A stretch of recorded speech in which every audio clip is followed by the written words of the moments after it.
All righty, folks, welcome. I'm meteorologist Tom Schmidt. And I'm meteorologist Tom Turton. And this is Talking with Tom. Hello, We Mr. did that Turton. very well. Oh, thank you. Hello, Mr. Schmidt, and how are you today? Doing good. Doing very Good. good. Boy, did you see the moon this morning at all? No, usually when I wake up, I get in the shower and I get clothes on and I come to work. I don't bother with having a cup of coffee and making breakfast, and I want as much sleep as possible. So no, I didn't see it. Okay. But boy, the sun was brilliant. Oh, my gosh. Driving no kidding. right into it. Okay, so, well, here it was if you missed it. I did happen to actually catch the full moon setting Oh my. at Lake Ozark. Wow, Man. that was moving fast. Oh, yeah, right, sure. Well, it's a super moon, super speeds. They can do that. They Yeah. sure do. Yep, that's right. That is great. Good catch, Tom. That was cool, and it was so pretty too because, of course, as it gets ready to set, it turns more of that golden color, and you get Yes. more of the light reflecting. The sunrise is coming up in the east, the moon's going down in the west, and so you start to pick out a lot more of the texture this morning on the horizon. So really nice, but that was a super moon, and it was cool. Really nice. Why is it called a supermoon? I found that out. I knew you would. Yeah. You wouldn't have used the phrase otherwise. Well, I don't know. But no, it's called a supermoon because it has to do with the distance between Earth and the moon. And so it's like if it comes within 224,000 miles, then it's titled a supermoon. That's pretty close. That is pretty close. Normally, the average moon is about 250,000 miles away. And so when it gets down to under 224,000 miles away, it's titled a supermoon. This one, I think, was 221. And so it is actually the closest moon of the year. Okay. Closest to Earth. I wonder if it has any different effect on, tidal pull and things like that, just by being that much closer. I don't know. Yeah. Or does it slow the Earth down a little bit? I don't know. The moon has those effects on us. Yeah, it does. I mean, who knows? Maybe there was a big tidal wave at Lake Ozark this morning as the moon was pulling it out or something. I don't know. Kind of strange. That's scary to think. Table Rock Lake might not even be there anymore. All the water was gone. Got pulled out. It drained into Taneycomo. Yep. Right over the dam there. Moon did that. That's what happened. That's what it was. That's what happened. Moon power. Well, Tom, it's the first week of November. First full week. It's a nice week overall for us out there. Yes. It's going to be changing, though. We do have a big cool down coming Sunday. We're going to go from the 70s into the 40s. Yes, we're flipping overnight lows and things to be afternoon highs, and then paying for it with overnight lows. They're going to be a little on the chilly side. They will. It's our first killing freeze. Yeah. As we go into Sunday night, Monday morning. 23. That's pretty cold. It's kind of expected. I mean, yeah. We have this period we had some cool and some rain, and then we have this nice little warm up, and everybody thinks, oh, we're back to spring. And then winter says, no, nope, boom. And it starts to invade the Ozarks. We don't have a transition period. We have a door slamming kind of thing. Yeah. Well, this week, I would say, is the transition period. This week. We're nice and warm, and then someone's going to forget and get caught without their winter coat. Yeah, well, no kidding. Now, you'll find out pretty fast, though, if it was you, right? 23 degrees, are you kidding me? It's been a long time. Yeah. It's going to be cold. Not too long, though. I would rather it wait a little while, like 2032. That would be fine. To what? 2032, the year 2032. I was not going on military time. Okay, I was like, wait, what? Yeah. Okay. Yeah. So, okay, you want to be a couple of years before we get that cold still? Sure, why not? Well, Tom, sounds like you're going to be moving to Florida. Yeah, Or somewhere probably down not. there. Probably not. Look, the winters here are mild compared to other places. I grew up in Northwest Indiana, with Lake Michigan there and all of that. So our winters were a little more harsh up there, and a lot more snow. Yeah, it's true. But Tom, we're looking at the model data. Yeah. And today we're going to be talking about AI weather data Yeah. and how AI revolution is also changing the way we do weather forecasting.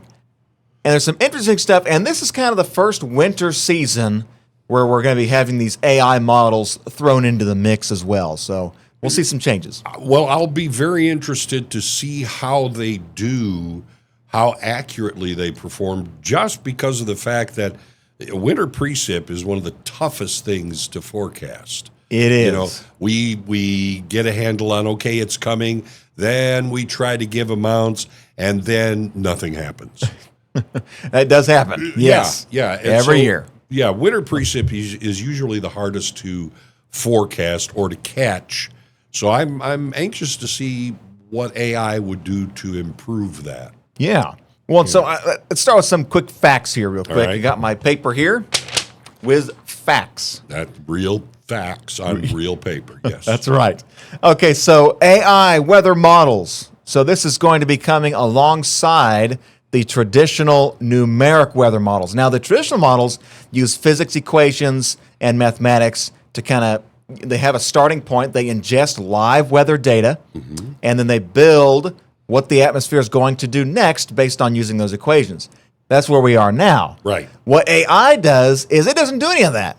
But AI models have been backed up with years of historical weather data. And because AI has that machine learning ability, they look at patterns. When the atmosphere looks a certain way, this is normally how it behaves. And so that's kind of what AI does. There's no math involved with AI models. Well, that's one way of forecasting, even for, meteorologists.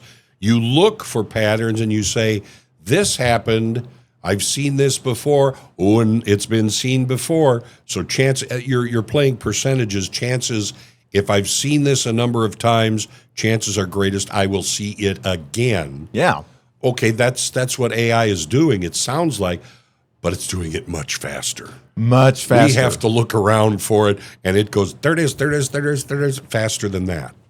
And that's what it sounds like is happening with AI with weather forecasting. Yeah, it is. And so there's a couple models that have already been put out there. Google, believe it or not, has their own weather model called the DeepMind GraphCast. Yeah. Google's model. Of course, the NOAA, the National Oceanic Atmospheric Administration, is working on several of their own models, some high-resolution models there, which is exciting to really get some high-resolution data versus more gritty data. Of course, the European Center for Environmental Science, they've already released several experimental AI weather models. And I guess, Tom, what I'd like to do now is take a look at some of those. So this is a publicly accessible website. So if you want to know what models are these goobers talking about, this is it. This is one of the websites you can go to. It's called Pivotal Weather. Open access. Get on. There's some ads on there, of course, so they can stay open. But this model here is the GFS model. This is one of those traditional models, right, that uses physics equations. I've opened up a few of them here. It uses math.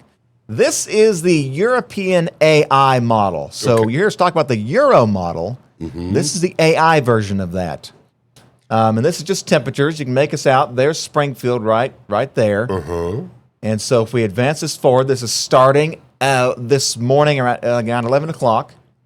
So there we have it. It says it'll be about 71 degrees today. Okay. That's what this model says. And then tonight, yada, yada, yada. But we got some big changes coming. Let's advance forward to the weekend. Here's Sunday morning. Oh, you start seeing blue. Start seeing blue. Sunday morning. Here's Sunday sunrise. This model's going a little cooler. 38. Okay, 38 at sunrise. 38 at sunrise for Sunday morning. Okay. Sunday afternoon, Sunday evening, 35. So it's keeping us on the cooler side. And then this is when we go to the deep freeze. This is Monday morning. It says about 23 degrees. And that's the AI model. The GraphCast model, I'll advance forward to that same time period. Here is Sunday morning. Keeps us around the 30s. That's a little colder. Yeah. GraphCast does.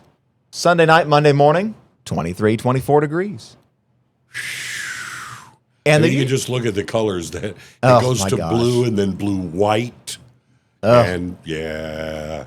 And this one, Tom, is also part of the Euro model, but this one's the ensemble model. They have an ensemble AI model. Oh, an ensemble AI. Ensemble Okay. AI. All right. All And right. so this is where, folks, an ensemble model is where you have like a collection of maybe 50 to 100 models. Right. And they just get averaged out. You find, yes. That's the ensemble. Okay. And so there's an AI version of that, which is kind of neat. This one also indicates that, yeah, Saturday is okay. Saturday night, we start to get cold. Sunday's cold in the 30s. And Sunday night, Monday morning, also about 22, 23 degrees. They're all kind of saying the same They're thing. all agreeing. And the math-based models are also kind of leaning the same way. Uh-huh.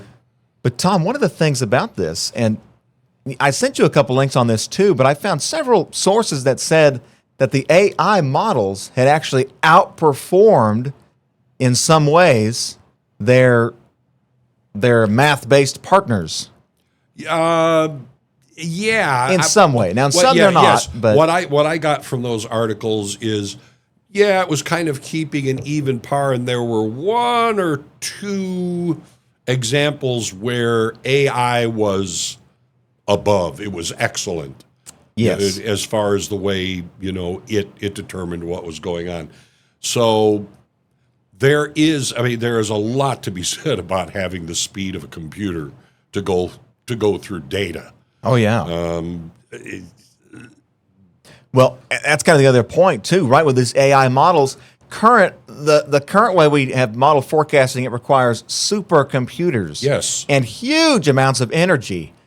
These AI models, they don't require that much energy. They require much less energy and much less space to create these outputs. But AI requires a lot of energy. AI does. You got those huge data centers. Yeah, yeah. I mean, the maps that they're putting together, these charts, maybe they don't require much, but just the fact of having AI there, Yes. it's sounding like it requires a lot. Yeah, and so I think you're onto something there. So AI as a whole requires a lot of energy, but Right. maybe this specific part of AI is actually more energy efficient versus their math-based cousins. Well, it is more energy efficient when you think this model that they may be putting together may come together in a matter of seconds or a couple of minutes. Yes. Whereas if you have to gather the data and put it together, that takes much longer. Your timeline is longer to do that. Yes. So in that way, sure, you're saving energy there somehow. Well, and that raises a good point because the current models, the numeric weather prediction models that uses the math-based weather forecasts, those can take maybe an hour to several hours to complete and update. Yes. And these AI models, they can take, like you're saying, maybe just a couple seconds, a few minutes. Well, in the article I read several times, they kept putting in real time, rather than the delay. Any model data that you get, there's a delay. I mean, Yes. there is a delay of being ingested, compiled, put out, and get it to you. Then you have to have the time to look at it, ingest it, decide, is this right? Is this right? So, yeah, I mean, the real time factor is the one that I think could be a boon to meteorologists everywhere. Yes, I think you're onto something there for sure. And so another good point raised there is, I mean, the current kind of gold standard for high resolution model data is what they call the high resolution rapid refresh. Yeah, HRRR. Yeah, right. HRRR. That's operated by the U.S. Weather Service. And they've now created an AI version of that model. And so some of the differences, I guess, that they've picked up on that is that while AI may be making leaps and bounds in terms of how accurate it is still struggling to pick up on those extreme weather events. So severe weather, Okay, or outliers sometimes. the outliers. Yes, exactly. If there's no historical data that has seen an event like this before, well, then AI might lose versus some of the numeric-based models. True. It may be going on the repetition of data more than that one little spike here and there. It won't pick that up as quickly, I guess. And so that's kind of a point I saw that was brought up in a couple other articles. But then it just goes to show, like, well, hey, they're working on a high-resolution Yeah. AI model using data from the existing high-resolution model, the math-based one. Right. They call it their analysis of the data. And so they're ingesting that into the background of this new AI model. And that one is supposed to be coming out with some pretty cool stuff. Tom, they're even talking about being able to get more hyper-local Yes. in like severe weather forecasts, Yes. maybe down to even like a county level.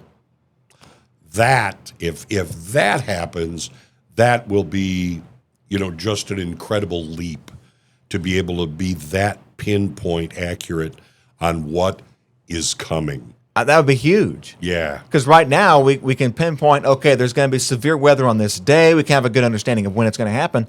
But the question is, okay, where is it going to Right. happen? Right now we can give you a vast area and say, well, southwest In the Missouri. red area. Yeah, in the red area. That's where things are.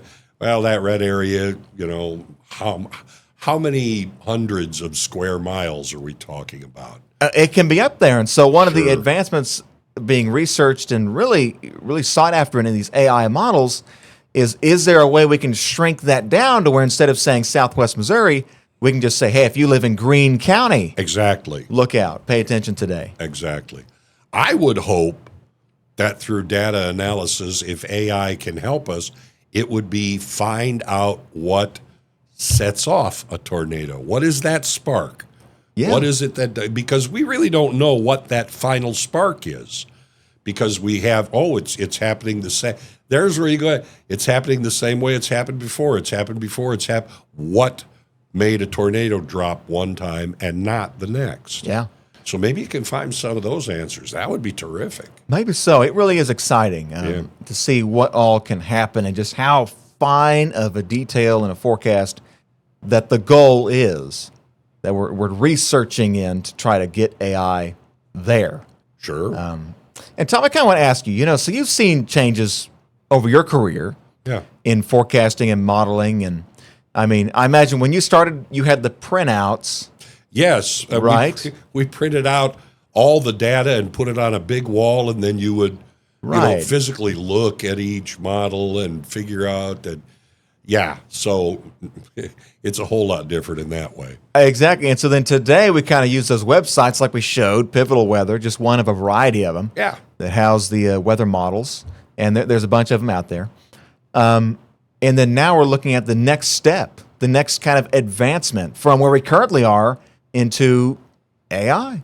Yeah. And what's that going to do? I mean, you've seen major changes going from the printout grid data to today. Well, radar is so much better than it was, Yeah. when I first started. Radar alone, which is, you know as well as I do, that is a huge tool in severe weather, any kind of storms, but especially severe weather. This, maybe if it's working in radar as well, it's going to be much more helpful. Maybe so. And then on that note, they're developing new radars now too. Yes. Digital based. They're called phased array Yes. radars. Yeah. It's not going to stop. That kind of No. That's what science is. You don't stop. You keep moving forward and finding new things, and that are, and of course the whole purpose of National Weather Service or NOAA or any of that is to save lives and property and things like that. So they're going to always want to get better, because even when you get something new, you use it for a while and then you go, yeah, but it could. Why not? Every one of us has those kinds of observations. Yeah, it's true. It'll just be a fascinating progress from here, I guess. See what happens. It won't take that long. I mean, these AI models, they seem to come out just like that. And we're like, whoa, where'd these come from? Well, that's that real time thing. Yeah. They don't, they don't have to do it the way we're doing it now. They just start popping them out. And if you can get, micro forecasting going on, that's going to be terrific. It's like, okay, you folks, you can go to bed. You folks, however, need to stay up. Yes. And be able to pinpoint it. Greene County or McDonald County or whatever county where you can be that fine-tuned. That will be just incredible if that develops.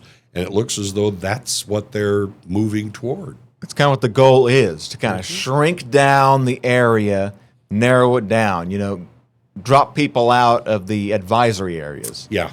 To those who only really matter, who are really going to see the impacts of it.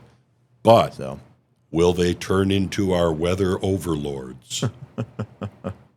I don't know. Possibility's always out there, Tom. Yeah. They still, I've always thought, and I know a lot of people who this is not like my original great thought, AI should be something that assists us to do our jobs better, not do our jobs. Yes. And that's what I'm hoping this kind of thing from the Weather Service and working to make the models better, faster, more in real time. I'm hoping that assists us, but we're still the people who have to say, it's on 65 highway. Okay, you folks around, Sam's Club, this could be where, this is where it's heading. So you still have to have the personal touch, I believe. I think I'd say you're exactly right. This is just supposed to be like another tool in the toolbox. Exactly. And then you have to know how to use it. Yes. Yeah, and we're already starting to see some of that already, right? With the availability of weather data. Sure. There's a lot of people who, call themselves weather savvy, and maybe they are, but they're not meteorologists. No. They can identify patterns based on what the model says, but they may not exactly know, well, why is the model saying that? Yeah. That's the information that, that's what becomes fascinating about watching a good Met, on television or something like that. It's not just what's going to happen. Why is it going to happen? Why is it going to happen? What is going on in the atmosphere that's going to make this all come to. That's what I like always doing. Okay, why? Why do you say that? Because every meteorologist, I think, has their own ideas. Yeah. So you want to know, okay, why do you think it's going to be this? I think it's going to be that. It's that give and take also. It is. Yeah. And as time goes by, we'll have to see how this all plays out. Yeah. It's fascinating, but it could also lead to, like we've already seen with AI, some things that aren't so good. We're living in that world right now. Yeah, that is true. So, it's going to be up to the people who are making the observations about the observations being made. Oh, yeah. That's where the importance comes in. Know when to pull the plug. Say, no, that's not working. I'd agree. All right. Well, Tom, we've gone a little long today, but I think this conversation it's been good. It's worth a longer one. It's just beginning. Yeah, exactly right. All right, so you've got to be on Unscripted. It's still 8:40, so if you can do this trivia in 5 minutes. I can do it because I'm thinking you're going to know the answers to these. Okay. But I still have the right button. There you go. And you missed it by a mile. Okay. All right. What type of biome is Antarctica? What type of biome? Yeah, what would you say Antarctica is? I'm going to say it's a desert. I think that's it. All right. Absolutely right. They, believe it or not, they only get an average of 2 inches of precipitation a year in Antarctica. 2 inches? It just hasn't gone anywhere, and it compresses and compresses, and Of course, Antarctica is a landmass under all of that ice and snow. Right. The Arctic isn't. No. All right. What type of weather kills most people yearly? Oh, okay. Well, I know it's not like tornadoes. I know that's not in there. No, that's too localized. Okay, I'm going to narrow it down to 2. It's either going to be flooding or it's going to be heat. Okay. And if I remember correctly, I'm going to say heat. Oh, okay. Absolutely right. It's extreme All right. heat kills more people every year. Wow. All right. What sport has the highest numbers of death due to lightning? Oh. Highest number, yeah. Something outdoors, maybe in the summertime. So I'm going to eliminate football. It might be baseball just because the season they play. No. No. What's played all over the world? All over the world. Soccer. That's it. It is soccer. Because, you're thinking Northern Hemisphere. Yes, right. It's all over the world. So, yes, soccer is the number one sport where there are the most deaths due to lightning. Wow. So All right. 2 for 3. Stop playing soccer when there's a thunderstorm going on. Yeah, good advice. Sounds Well, like to me. I was at a game for my son years ago, and I was watching, and I said, they asked me, and I said, yeah, you need to clear the field. And they did. Yeah. Well, think about it, too. Like, soccer fields are pretty large, bigger than football fields. Yep. You're the tallest thing out there. Yep. And it doesn't just mean someone on the field either. No. It can be in the stands, too, where there's a lot of metal seating and railings. Oh, yeah. Good stuff. So soccer. All right. Well, good questions. I like those. 2 for 3. Not too bad. You did well. I'll take 2 for And 3. you did whittle it down nicely. It's just you didn't think global instead of hemisphere. Oh, yeah. Yep.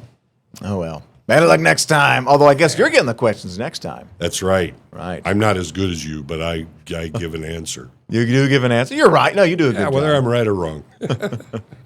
All right. Well, Tom, I think that wraps up our episode here of Talking with Tom on this Wednesday.